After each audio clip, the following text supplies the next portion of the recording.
지난 시간에 우리 말씀을 한번 잘 생각해 보시면서 로마서 8장에 있는 말씀을 우리 한번 같이 읽어보겠습니다. 자, 지난 시간에 죄에 대한 말씀을 여러분에게 좀 설명을 드렸었는데 그 중에 하나가 빛이라는 그런 말씀이 있었죠. 자, 이제 우리가 그 로마서에서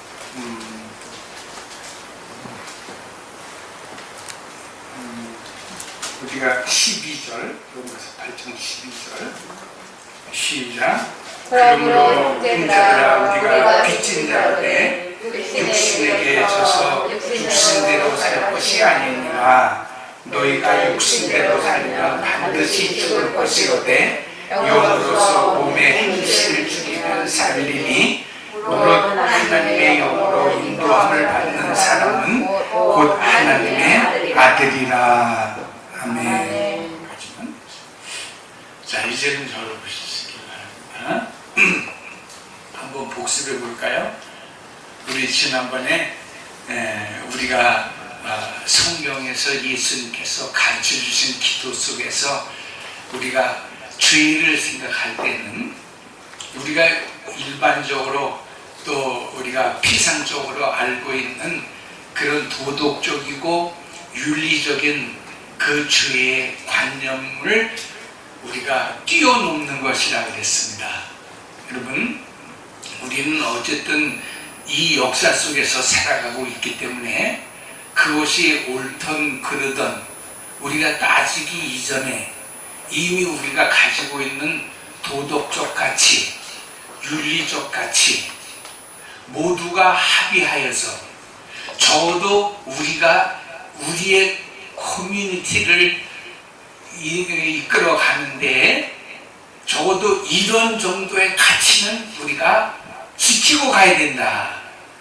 이런 걸 여러분 좀 어렵게는 우리가 이걸 공공의 가치다 그렇게 얘기하고 공공의 도덕이다 그렇게 얘기를 합니다만 그거 무시할 수가 없어요. 여러분, 우리는 이 세상 살면서 어떤 지위 고하를 막론하고 이 공공의 가치, 공공의 도덕, 이 공공의 사람들이 서로 합의하여 토론하고 인정해서 정해놓은 어떤 하나의 그 규율은 반드시 지켜야 하는 것입니다. 이걸 지키지 않고 우리가 자기 멋대로 해석을 한다든지 그런 어떤 공공의 가치보다 나의 개인적인 유익을 우선해버리면 그것이 곧 타락이 되고 이 사회를 혼란스럽게 만들고 모든 사람을 힘들게 하고 괴롭히면서 결국은 그 공동체를 망가뜨리는 역사를 나타내는 것입니다. 공동체 가운데서 가장 작은 규모가 우리 가족 공동체거든요. 가족도 마찬가지입니다. 서로가 다 각자 자기 주장만 하고 자기만 옳다고 그리고 자기 가치를 내세우면서 왜 내 마음에 안 맞춰주냐고 여러분이 달려들면 그 가정은 유지가 될 수가 없어요. 가정도 가장 작게는 부부가 두 사람이 모이게 되어지고 자식을 하나 둘 낳게 되어지면 최소한 두세 명은 되어서 결국은 나 혼자서 살아갈 수 없는 그런 최소한의 어떤 사회가 만들어지기 때문에 항상 우리의 이 가족 사회가 가족이라고 하는 이 조그마한 공동체가 잘 유지되기 위해서는 서로가 좀 양보하고 합의해서 적어도 우리 가정은 이런 가치를 가지고 세상을 살자라고 정해놓았으면 우리 모두가 조금 내게 손해가 되고 내게 유익이 없더라도 내 배짱에 좀 맞지 않아도 우리는 그것을 잘 맞춰가려고 애를 써야 하고 또 그 맞춰줘야 합니다. 그래야 가정이 가정답게 가족이 가족이라고 하는 구성원답게 여러분 살아낼 수 있는 것입니다. 근데 우리가 여러분 흔히 자꾸 좀 오해를 할 수도 있는 내용 중 하나가, 목사님의 그 어떤 설교 패턴이 마치 이런 것은 전혀 필요가 없는 것처럼 그렇게 생각이 되어질 수도 있다고 하는 그 어떤 아주 안타까운 함정이 있어요. 그래서 여러분, 매 시간마다 제가 이렇게 거듭 말씀을 드리는 겁니다. 우리는 성경도 그런 일반적인 어떤 합의체가 이끌어내어졌던 그 공공의 어떤 가치와 도덕을 무시하자는 그런 말은 절대 아닌 것입니다. 다만 그것에 매여 있으면 우리는 기독교를 믿는, 적어도 예수를 믿고 하나님을 믿는, 성령님의 인도하심을 받고 있다고 우리가 그렇게 주장하면서 우리가 신뢰하고 있는 어떤 그런 우리의 믿음이 헛것이 되어지기 때문에 그렇습니다. 저는 특별히 이 설교 준비를 하면서도요, 내내 저의 마음에 감격과 또 이 반성과 회개의 마음이 이 같이 이렇게 소용돌이를 칩니다. 정말 내가 예수를 믿는다고 한평생을 보냈다고 그러면서도 정말 예수를 믿었는가에 대한 어떤 그런 의구심은 저를 굉장히 당혹스럽게 만들고, 또 그 어떤 깊은 복음의 진리를 깨닫게 되어지면 그 환희와 기쁨 속에서 어떻게 하면 이것을 우리 성도님들과 더불어 같이 함께 나누어서 정말 하나님께서 우리에게 주셨던 이 복음의 참된 가치와 이 기쁨을 가지고 살아갈 수 있을까를 또 여러분 염려하게도 또 되어지면서 속절없이 또 나이를 먹고 이게 세상은 들고 가고, 또 사실 이런 메시지가 잘 전파되어질 수 없는, 잘 이해가 되어질 수 없는 이런 삭막한 세월이, 세상이 또 여러분 어떻게 보면 좀 원망스럽기도 하고, 그러면서도 보면 또 성경에 있는 말씀들이 속속히 잘 깨달아지면서, 아, 계시록에서 말씀하셨던 그 말세라고 하는 것, 종말이라고 하는 것에 대한 의미가 더 분명하게 와닿아지는 그런 모습을 보면서 또 한편으로는 안심하게도 되어지고, 또 하나님 앞에 감사의 기도를 드리게도 됩니다. 어쨌든 횡설수설하는 내용인 것 같지만, 여러분이 성경에 우리가 특별히 산상수훈과 이 주기도문을 통해서 은혜를 받을 때 여러분이 딱 큰 푸게 그 타이틀을 가져야 하는 것입니다.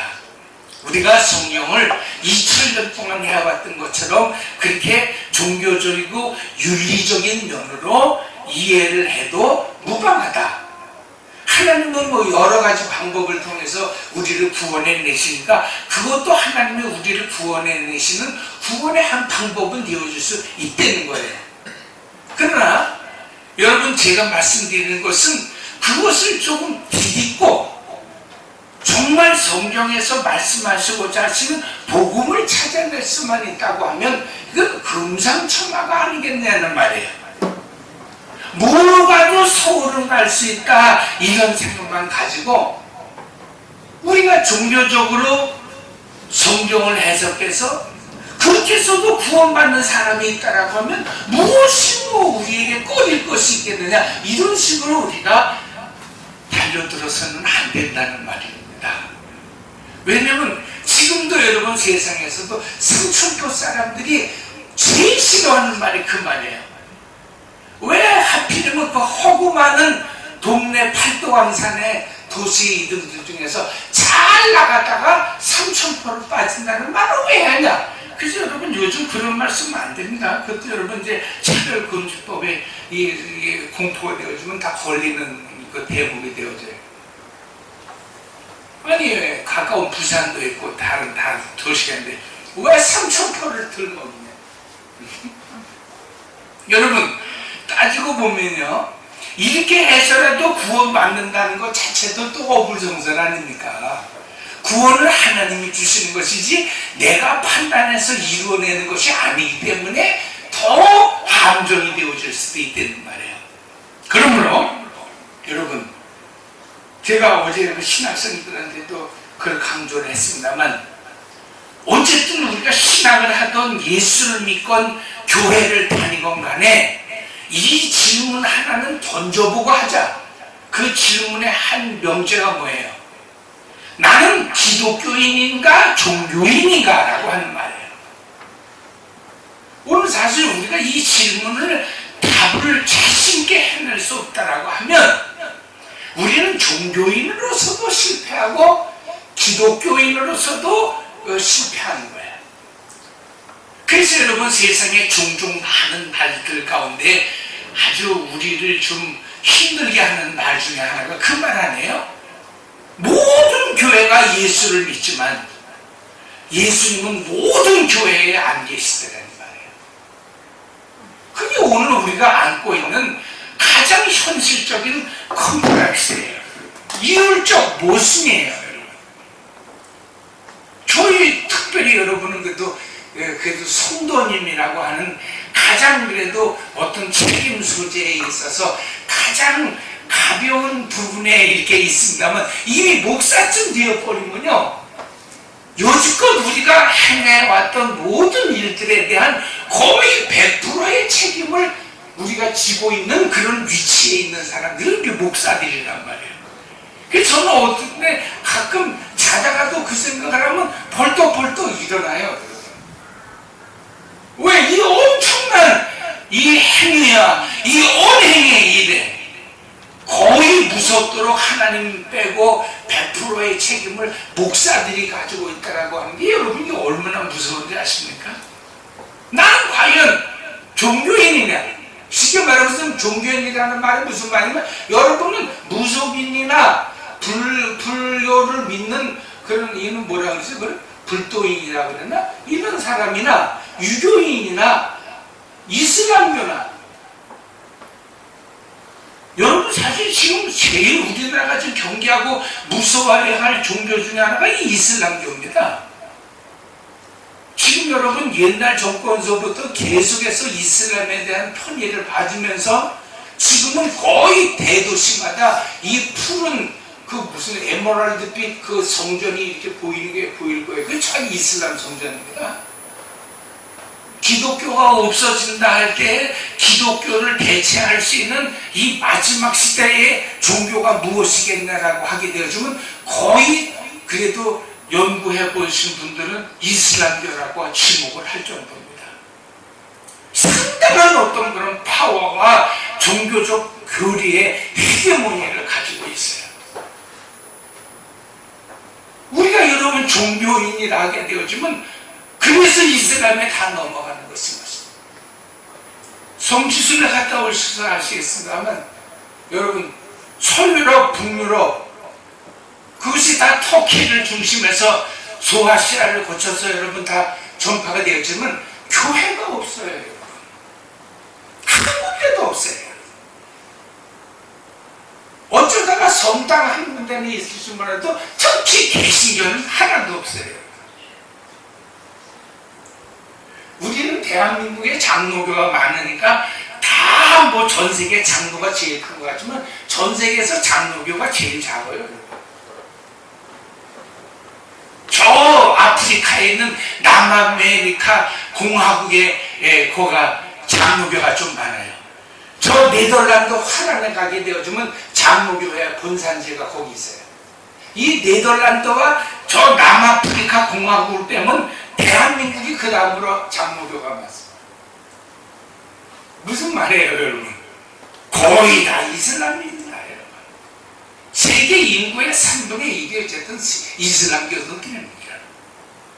그럼 애당초 다 예수 믿던 사람들인데 불과 100년 사이에, 불과 몇 년 사이, 몇십 년 사이에 다 이슬람교로 개종을 한 겁니다. 왜? 종교로서의 우리 기독교 가치는 이슬람의 종교 가치를 따라갈 수가 없어요.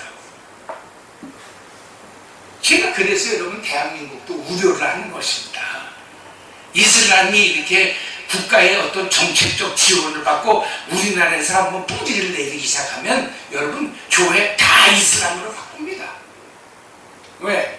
우리가 가지고 있는 이 기독교적 교리는요 다 이슬람 교리를 따라낼 수가 없어요.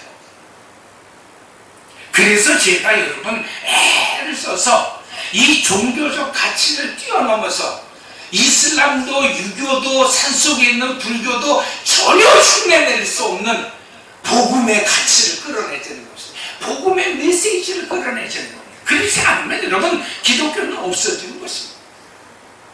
어디서나 들을 수 있는 말씀, 누구나 다 신을 잘 섬기고 잘 섬김을 받은 그 신에 의하여서 도움과 베품을 받고 기적을 하사받는 이런 식의 어떤 종교의 패러다임을 가지고 있으면 우리는 여러분 살아날 수가 없어요. 참 여러분 안타까운 것이 지금 기독교의 어른들이라고 하시는 분들이 다 사실은 이 점에 좀 메시지를 가져야 하는데 전혀 귀를 기울이지 않습니다. 여전히 뭐예요? 하나님 잘 섬기자고 얘기해요. 물론 그런 방법도 일리는 있어요. 그리고 세상에서 잘 먹혀 들어가는 것이고, 그러나 내가 하나님을 섬기는 것이 아니라 결국 복음의 메시지는 뭐예요? 하나님이 우리를 섬겨내신다는 것을 믿으려는 것입니다. 그러니 세상 사람들이 그걸 믿을 수가 없어요. 그러고 이해가 잘 안 돼요. 우리는 어떻게 하면 하나님을 기쁘시게 할까? 하나님 앞에 충성할까? 하나님 앞에 인정을 받을까? 그렇게 얘기를 하지만 실질적으로 복음의 이 성경에 있는 말씀을 살펴내면 하나님은 우리의 마음속의 생각 하나까지를 관찰하시면서 우리를 섬겨내신다는 것입니다. 아멘들 안 하시네요. 그럼 여러분 이 세상 사람들이 다 뒤집어지죠. 종교에 여러분 그건 이 세상의 어떤 종교학자도 아직까지 풀어내지 못한 일이에요. 그게 뭐예요? 종교는 다 인간이 하나님을 섬겨가는 것인 것입니다. 그리고 인간이 할 수 없는 그 수많은 연약한 부분에 섬김을 잘 받은 하나님이 마치 떡 하나 주듯이 톡톡 떼어서 응답하신 것입니다. 그래, 너 기도 열심히 하는 거 보니까 자, 내가 이제 풀어줄게, 내가 해결해줄게, 내가 기적을 보여줄게. 그러니까 여러분 이것이 종교의 전체입니다. 시작이면서 종교의 마지막이 그겁니다. 그래서 이 세상에 어떤 종교든지 어쨌든 뭐예요? 고행을 해서라도 머리를 깎고 가사와 정상을 거치고 하루에 한 끼만 밥을 먹고 난 장자불화해서 죽을 때까지 내가 요를 피고 한번 참은 일이 없어도 다 뭘 하는 일입니까? 우리 하나님을 기쁘시게, 우리 부처님을 기쁘시게 하기 위해서, 우리 신령님을 기쁘시게 하기 위해서. 그래서 여러분 우리의 부족한 그 신령님의 무한한 능력을 좀 받아보고 살자는 거예요. 이것이 종교의 시작이고 종교의 마지막이에요. 근데 여러분 기독교가 복음을 잊어버리면 종교하고 똑같아지는 겁니다. 여전히 목사들은 양복 입은 무당이 되어서서 여러분의 신수를 다 보고 여러분의 사주풀이를 해주고 여러분의 이름을 줘주고 여러분의 자방날의 성공과 출세와 입시와 번영을 위해서, 입신과 번영을 위해서 목사님도 여러분을 도와주는 뭐 이런 사람으로 전락되어져 버리고 마는데, 이걸 잘하는 것일수록 교회를 크게 짓고 수많은 성도들이 거기를 따라다니는 것이죠. 왜? 그 목사가 신령하니까, 우리의 소원을 잘 들어주니까, 그 교회 가서 엎드려 빌기만 하면 소원이 막 팍팍 일어나니까. 그 하나님은 역시 무슨 하나님? 좋으신 하나님, 살아계신 하나님, 능력의 하나님. 근데 여러분 우리가 복음으로 들어가 보려고 그러면 그런 것이 아니라는 것이 아니라 우리의 시작이 잘못되어져서 위에서부터 밑으로 내려와 버린다는 말이었습니다. 실제로 기독교의 본질이라는 것이 뭐예요? 너희가 뭐야? 너희는 내가 치는 사람들이야. 너희는 어떻게 살아야 돼? 일생에 내 손에 붙들려서 무슨 일을 하든지 내 손에 붙들려서 너희는 내가 일하는 대로 일을 하는 거야. 반으로 감당하는 거야. 그러다가 너희들은 다 내게로 돌아오는 거야. 굉장히 비슷하게 가는 것 같지만 여러분, 우리는 다 어떻게 보면 예수 잘 믿는 사람들일수록에 찔러보면 복음이 나오는 것이 아니라 꼭 마약한 사람 같아요. 그냥 여러분 힘들고 어렵고 막 사람들이 죽어가는데도 하나님의 뜻이요, 나는 행복해. 여러분, 늘 기뻐하고 늘 행복하고 늘 감사하라니까 거의 어디 수준까지 가면 꼭 다 희로똥 맞는 사람 같이 가는 것이에요. 여러분, 사람은요 항상 기뻐하고 항상 감사하고 살 수가 없어요. 우리 힘들고 어려운 일이 생길 때 눈물도 흘리고 괴로워하기도 하고 이런 것이 여러분 항상 무슨 일이 있어도 감사해 할렐루야 그러면서 집에 가서는 입을 쓰고 여러분 그냥 우리가 막 욕을 하고 상대방을 비난하고 여러분 10명도 더 죽이죠. 여러분 우리가 입을만 쓰고 들어가 보세요. 여러분 그렇게 용서를 많이 얘기하고 있던 사람들이요 눈에 보이는 사람은 다 죽입니다. 어쨌든 그런 위선자가 여러분 다 되는 거예요. 근데 여러분 희한하죠. 예수를 잘 믿는다는 사람이 속에 뭐 희로복 맞은 사람 같아요. 그래서 여러분 너무 리얼한 현장을 얘기해서 죄송합니다만 이 세상에서 제일 어려운 애들이 교사 선생의 자식들하고 목사의 자식들이 되는 거예요. 왜? 너무 선생과 목사는 이중적인 삶을 살거든요. 강단에서 가르칠 때 나쁜 선생님이 있습니까? 여러분 이 세상 교회에 딱 여기 마이크 잡은 목사 치고 여러분 허튼 소리 하는 사람이 있습니까? 다 천사 같고 저 사람의 말과 도덕과 윤리의 그 가치와 그 잣대만 가지면 이 세상에 금방 평화와 평등과 자유의 세상이 올 것 같은데 집에 와서는 애들이 기겁을 하고 목사 자식인 것과 선생 자식인 것을 괴로워하면서 사는 거예요. 너무 집에서 사는 그 아빠의 모습, 선생의 모습, 목사의 모습과 강단과 교회에서 섰던 그 선생과 목사의 모습이 너무 이율배반적이에요. 오늘 여러분 우리가 안고 있는 이 사회가 어떻습니까? 여러분 리더자고 플라톤이 여러분 고대 몇천 년 전에 얘기했던 3000년 전, 2500년 전에 얘기했던 그 엘리트주의도요 사실 여러분 청문회 보면 알잖아요. 장관, 국회의원, 대통령 상관없습니다. 여러분 거기에 어쨌든 청문회에 끌려면 나도 도둑놈이야.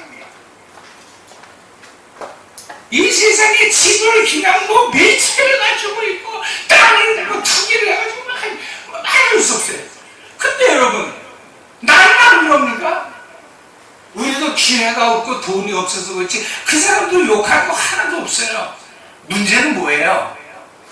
이 양면 생활의 이 이중성 때문에 사람들이 분노를 하고 또 그것조차도 또 뭐예요? 나한테는 더 많이 있는 사실을 또 사람은 모르고 모르는 척하고 아니라고 강조하는데 인간은 모르다가 보상을 받아요. 분노하는 것으로 보상을 받는 거예요. 그러니까 여러분 이 세상에서 혁명을 하겠다고 나선 사람들이 다 그 분노해요. 그러나 막상 혁명을 해서 보면은 뭐예요? 자기 속에 있어서 그걸 얼마나 감춰왔고 그 아니라고 부정해왔던 자기의 속사람이 보여진다. 또 더 거기에서 뭐예요? 이것을 감추고 이것을 위장하고 포장하느라고 더 애를 쓰는 거예요. 여러분 계속 우리는 마르크스가 죽었다 살아났다 그 레닌이 죽었다 살아났다 계속 반복을 하는 거예요. 그래서 여러분 성경에서 말씀을 드린 겁니다. 죄라고 하는 것은 너희가 생각하는 그런 죄의 그런 문제를 뛰어넘는 근본적 죄의 그 오리지널리티가 있다는 말이에요. 그거를 알려는 말이에요. 너희가 아는 거 가지고 상대방을 파악하고 좋은 사람, 나쁜 사람, 뭐 저런 사람이 뭐 저렇게 그러면서 그렇게 하지 말라는 말이에요. 똑같은 사람이에요, 여러분. 그냥 어쩔 수 없는 이 역사 속에서 우리는 뭐예요? 그냥 그 사람이 과연 그런 직무를 감당했을까? 그건 뭐지? 도덕으로 그걸 여러분 목사 만들라고 그러지 마세요. 그러니까 자꾸 위선자만 나오는 거예요. 진짜 우리의 죄는 말씀드렸죠? 하마르티아다.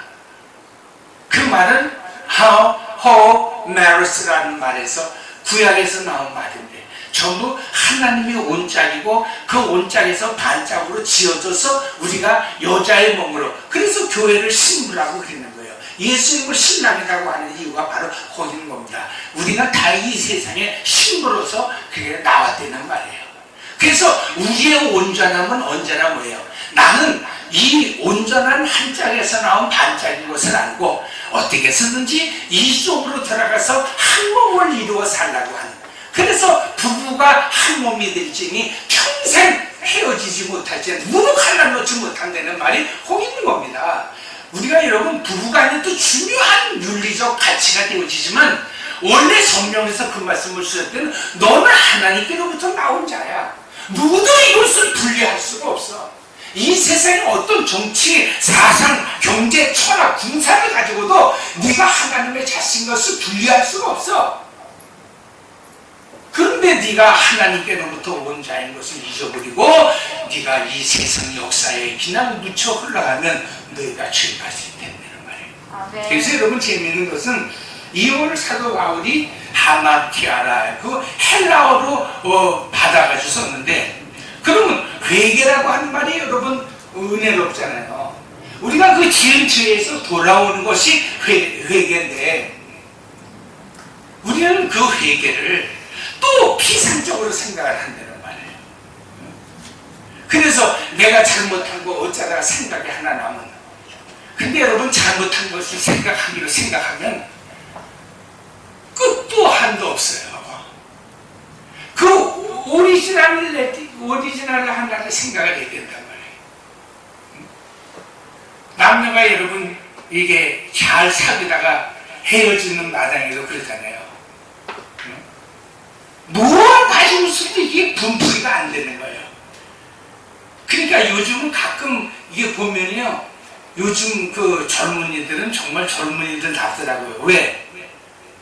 그동안 내가 해준 거 다 내놓으라는 거예요. 그래가지고 내가 빤스만 이고 결국 벗는 사람은 남자더라고요. 왜? 그 여성들이 무수히 남성들에게 해줄 것 같아요.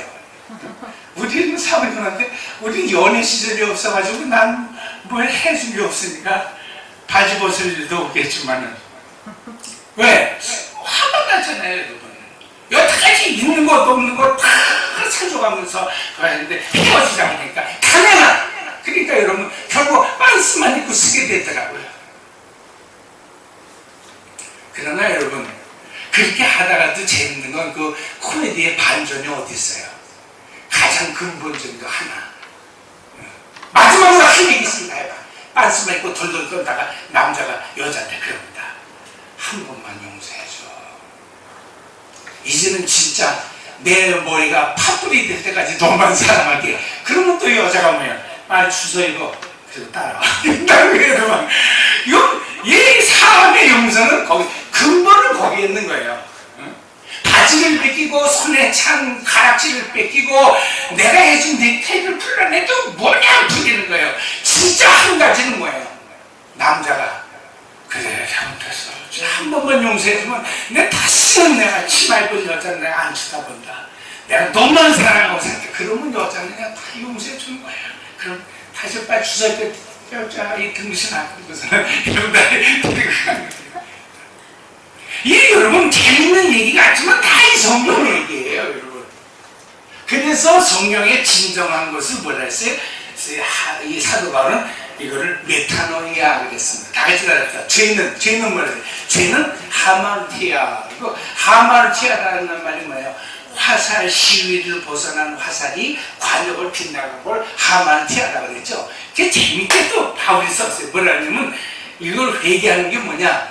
그 관역을 빗나간 화살이 다시 되돌아오는 것을 얘기한다. 그래서 다 같이 따라합시다. 메타노이아. 메타노이아. 그래서 요거는 아주 아주 상식적인 거니까 알고 계셔도 재밌어요.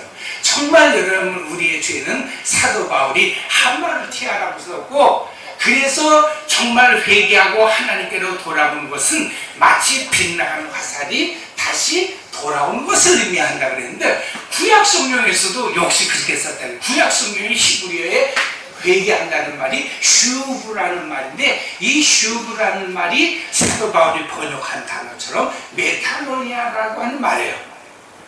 내가 하나님께로부터 나온 반쪽 것을 잊어버리고 나의 반쪽을 세상에서 찾아 헤매다가, 명예에서, 물질에서, 형제에서, 어떤 세상의 사랑에서 찾아 헤매다가, 나의 반쪽은 영원히 하나님에 있구나 해서 하나님께로 돌아오는 것, 이것을 슈브, 이걸 회개라고 드리는 겁니다. 아멘. 그러니까 여러분, 회개를 이해하실 때도 두 가지로 이해를 해야 되는 겁니다. 정말 여러분이 잘못했다라고 생각하는 그런 도덕적, 윤리적 것도 여러분이 회개를 해야 되는 것과 동시에, 그것만이 회개가 아니라 그것을 디디고 일어서서 정말 나는 죄인이니 내가 하나님 예수 그리스도 아니고서는 이 빚을 갚을 길이 없고 이 죄를 벗어날 길이 없어서 내가 주님 앞에 다시 돌아옵니다. 주여 나를 불쌍히 여겨주세요. 그래서 찬송가 337장이 생긴 겁니다. 천부여 의지없어서 손들고 옵니다. 나 이 세상에서 반쪽 찾아서 한쪽 떼려고 무수히 다녔는데 이 세상에 내 반쪽은 없습니다. 하나님께로 돌아와서 하나님과 더불어 한 몸을 이루어 하나가 되어질 때야 비로소 내가 나의 영원한 반짝을 찾는 길이 오니 주여 나를 의면침하고 나를 받아주세요 라고 하는 것, 이것이 진정한 메타노니아가 되어지는 것이고, 이것이야말로 뭐예요? 이렇게 하나님께서 나를 이끌어 가시는 것을 용서라, 그렇게 얘기하는 것입니다. 아멘. 내가 여러분 나 욕한 놈, 그래 용서해 줄게, 없는 것을 치자, 그런 것이 여러분 용서의 개념은 다가 아닌 겁니다. 그건 일부분인 것이고 아주 조그만 우리 사회 속에서 일어나는 일입니다. 그래 내 다 용서해 줄게, 난 생각도 안 해. 여러분 그런 근데 또 뒤돌아보면 그게 얼마나 위선입니까? 그러고서도 여러분 우리는 또 시키됩니다. 나 혼자 있게 되고 좀 내가 죽을 때까지 있나 봐라 놈새끼. 내가 아주 땀에 내 눈에 흙이 들어갈 때까지 네 놈은 내가 용서 못해, 이러면 안 되겠다. 주님은 그래서 우리가 가르쳐주는 겁니다. 섣불리 용서한다고 다니지 말고 내가 너희를 용서한 용서의 진리를 깨달아서 그 용서가 항상 너에게서 흘러나갈 수 있도록 기도를 하라는 말입니다. 아멘. 용서는 하나님이 하시는 것이지 이 사람아, 용서는 네가 하는 게 아니야. 저도 여러분 나이 65살 될 때까지 정말 소리 없는 총이 있으면 쏴서 죽이고라도 싶은 사람이 왜 없었겠어요? 그런 생각이 들 때마다 기도하는 겁니다. 하늘에 계신 우리 아버지, 내 죄가 용서해 준 것처럼 우리의 죄가 용서해서, 이건 아주 굉장히 어려운 문제인데 다음 주간에 풀어드리겠습니다만, 하나님 앞에 기도해서 하나님이 정말 이 세상에 용서받을 수 없는 그 엄청난 죄의 덩어리를 용서해 주셨는데, 이제부터 나에게서도 하나님이 나를 용서해 주신 것 같은 그런 용서가 흘러나가 저 사람들을 용서하고 덮을 수 있게 해달라고 늘 기도하면서 그 매 순간에 하나님이 주시는 용서를 가지고 용서를 이야기할 수 있는 사람이 되라는 의미 속에서 이 말씀을 우리에게 주신 줄로 믿습니다. 아멘. 할렐루야. 아멘. 조 회장님이 이해가 되시니까 물어보지 말라고 그랬는데 습관을 가지고 자꾸 물어보려고 그래요. 여러분 정말 너무도 우리가 이 가볍게 들으면 별 말씀 안 해주면은 깊이 생각하면 정말 여러분 정말 우리가 이 복음의 핵심입니다. 뭐로 믿어도 천국만 가면 된다. 어렵습니다. 그때마다 여러분 꼭 생각하세요. 응? 어쨌든 잘 나가다 삼천포 빠지는 수가 있다. 삼천포 빠지는 사람, 삼천포 사람들이 그렇게 싫어하는 말에 그 함정에 걸릴 수 있다는 말이에요. 그러니까 여러분 그렇게 하는 것보다는 차라리 뭐예요? 좀 말씀 같지도 않고 오늘 목사님은 뭐 좀 몸이 불편하시냐 왜 말씀 자꾸 이상하게 이렇게 이해할 수 없는 말씀하실까? 그래도 이 말씀의 복음의 말씀인 진리가 내 속에 더 깊이 깨달아지게 하시고 그리고 여러분 내가 무슨 뭐 영어로 하는 것도 아니고 방언으로 하는 것도 아니니까 여러분의 마음의 문만 열시면 다 이해할 수 있어요. 여러분. 아멘 하시고 받아들여서 이것이 성경의 진수인 줄 알아서 누가 여러분 혹시 고강동에 살고 있는 어떤 이슬람교인이 당신은 종교인이 아닌 예수 믿는 사람이라고 찔러 물어도 이 사람아 당신은 종교인으로서 성공한 사람일런지는 몰라도 나는 예수 믿는 사람으로서 성공한 사람 되기를 원하네. 나는 예수 믿지 그건 안 믿네 라고 여러분이 담대하게 자기의 믿음과 신앙을 고백할 수 있는 그런 기독교인이 되어질 수 있기를 주님의 이름으로 축복합니다. 아멘.